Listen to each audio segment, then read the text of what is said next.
Hi hello film lovers welcome to జిగల్ రాజా. ఈరోజు మన టాపిక్ ఏంటంటే మీరు ఏదైతే తమ్నేల్లో చూసారో సో రాధిక గారిది రీసెంట్గా ఒక మూవీ వచ్చింది భయ.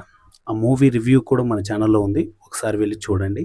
సో మూవీ అయితే మాత్రం వేరే అంటే వేరే లెవెల్ ఉంది. సో ఈ మధ్యకాలంలో కోట్లు బడ్జెట్ పెట్టి చేసే మూవీస్ కంటే కూడా ల్యాక్స్లలో తీసే మూవీస్ చాలా చిన్న మూవీస్, చాలా అంటే చాలా అద్భుతంగా ఉంటున్నాయి. పర్టిక్యులర్‌గా కంటెంట్ మాట్లాడుతుంది సినిమాల్లో. పెద్ద సినిమాల్లో ఏంటి వీఎఫ్ఎక్స్, సినిమాటోగ్రఫీ, ప్రొడక్షను ఇవి మాట్లాడతాయి. కానీ ఈ మూవీకి అలా కాదు, కంటెంట్ మాట్లాడుతుంది.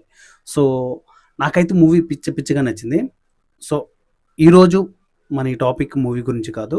పర్టిక్యులర్‌గా మూవీ చూసిన వాళ్ళు ఎంతమంది ఉన్నారో కామెంట్ చేయండి. అండ్ మూవీ చూసిన తర్వాత ఖచ్చితంగా మేము పోస్టర్ చూడకుండా, ఆ లేడీ ఎవరో తెలియకుండా మేము మూవీ చూసాం అనేవాళ్ళు ఎవరున్నారో కామెంట్ చేయండి. అండ్ మూవీ చూసిన తర్వాత ఎక్కడైనా కూడా మీకు హీరోయిన్ రాధిక గారిలాగా ఆ క్యారెక్టర్ అనిపిస్తే మాత్రం కామెంట్ చేయండి.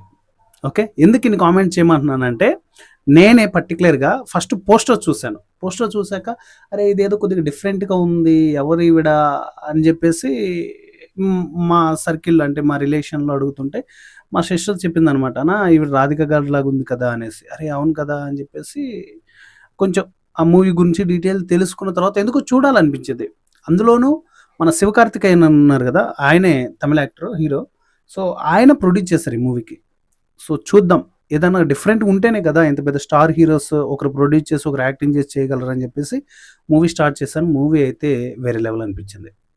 సో నాకు పర్టిక్యులర్‌గా అసలు ఆవిడ గెటప్, స్టమక్ గానీ, ఆ చెవులు ఇలా అంటే మొత్తం వేలబడిపోయి ఉంటాయి. ఆ చెవులు గానీ, ఆమె పళ్ళు గానీ, ఆ మొఖమంతా అసలకి తమిళనాడులో రియల్ ఒక ఓల్డ్ లేడీ ఉంది అంటే ఇలా ఉంటదేమో అనేలాంటి రియల్ వైబ్ ఇచ్చింది. రాధిక గారు గురించి సెపరేట్‌గా మాట్లాడాలి. ఎందుకంటే ఆవిడ బిఫోర్ వీడియోస్ చూస్తే చాలా మంచి రోల్స్ చేశారు. మన తెలుగులో చిరంజీవి గారితో చాలా సినిమాలు చేశారు. అండ్ తమిళ్‌లో చేశారు, మలయాళంలో చేశారు. ఆవిడ చేయని లాంగ్వేజ్ అంటూ లేదు.